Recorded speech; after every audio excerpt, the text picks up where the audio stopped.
Hi, my name is Miranda Fisher, and I served as the former chair of the Peak to Peak Housing and Human Services. I'm really excited to record this video for you today to do a year in review from 2023 to 2024.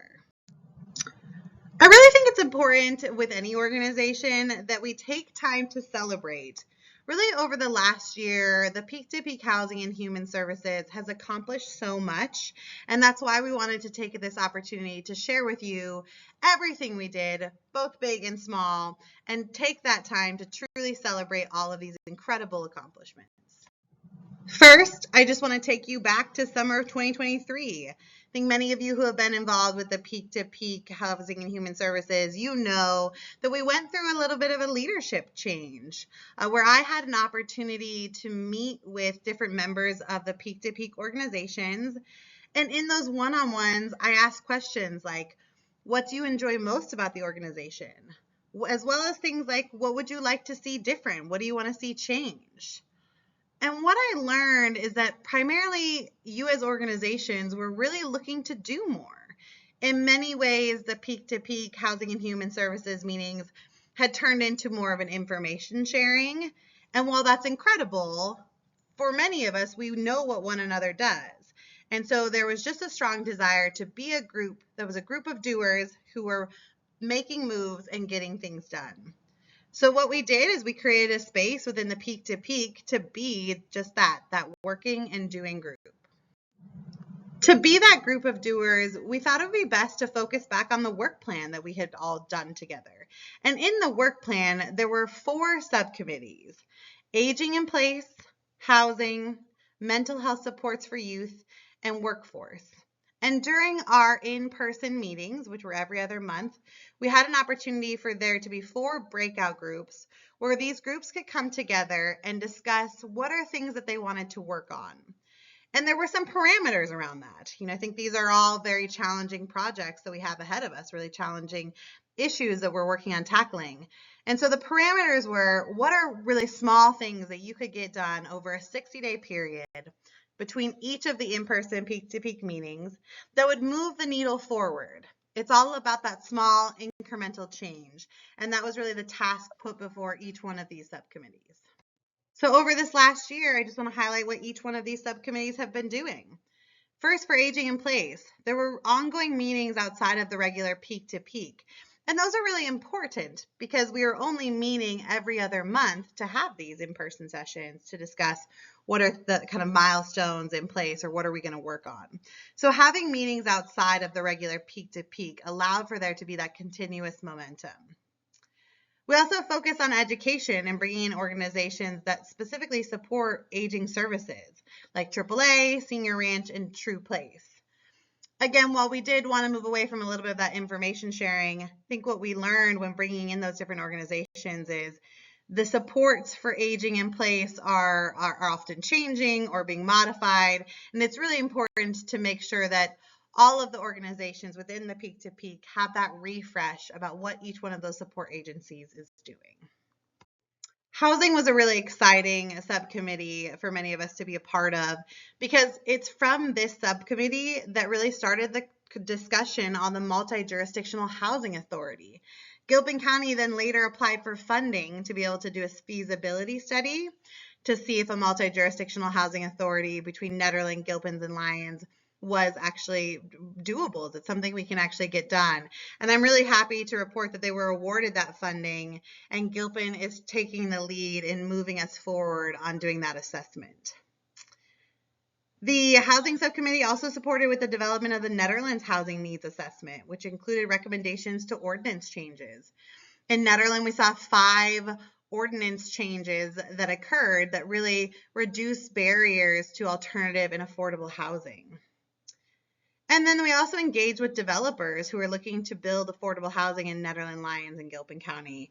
We were a part of the conversations to evaluate their plans and give feedback on what was going to be the best approach to developing affordable housing. For mental health supports for youth, there was the implementation of the social emotional learning program at the Nederland Elementary School.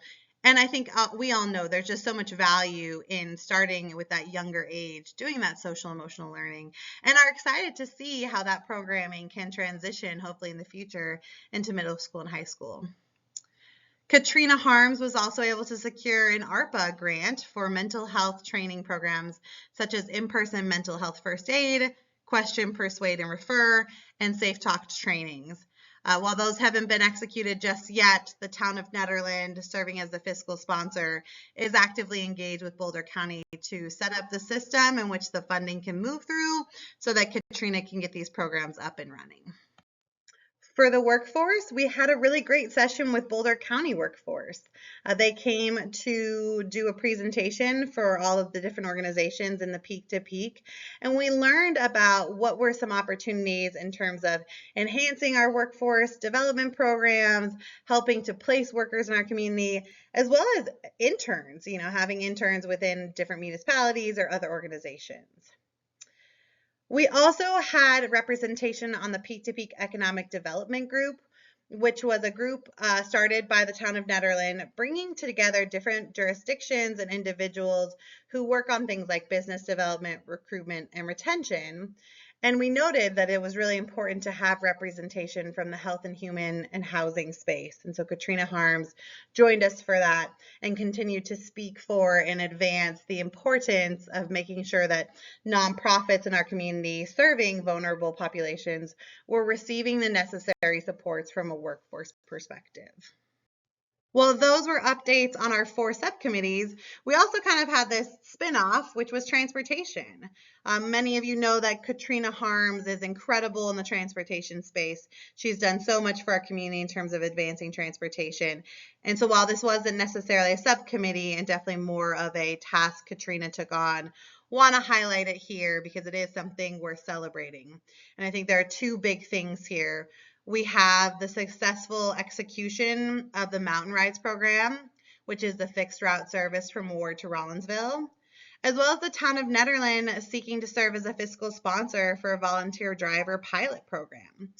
And while we are still in the midst of working out those IGAs, when this program is up and running, it's going to provide door-to-door services for seniors, individuals with disabilities, and low-income individuals who live in the rural mountainous region of Boulder County. In addition to those subcommittees and, of course, the transportation, one thing I identified in a lot of my one-on-ones was how many organizations were really doing similar work, but they weren't connected. And so we kind of took this opportunity, too, under this new restructuring, to do some significant networking. And the Peak to Peak took the lead on bringing together organizations in like spaces to advance the work that they were doing. And those areas included food insecurity and supports. And as you can see from this list, it had all of the food organizations from Idaho Springs all the way down to Allen's Park and Lyons. We also had a team really working on harm reduction in terms of ensuring that we were able to provide substance abuse supports, in terms of safe kits for use, Narcan, whatever it might be, to just ensure the health and safety of our community.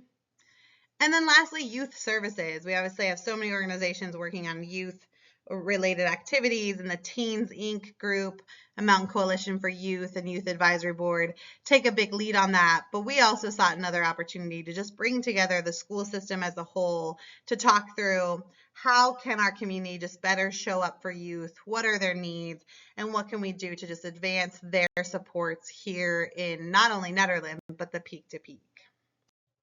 If we weren't busy enough with all those groups and all that networking, I also think it's incredible to do a shout out on how many other boards our members participate in. So we did have leadership representation on the ARPA committees, the Family Resource Network, the Intellectual Disabilities Mill Levy Council, Opioid Council, as well as the Regional Housing Partnership.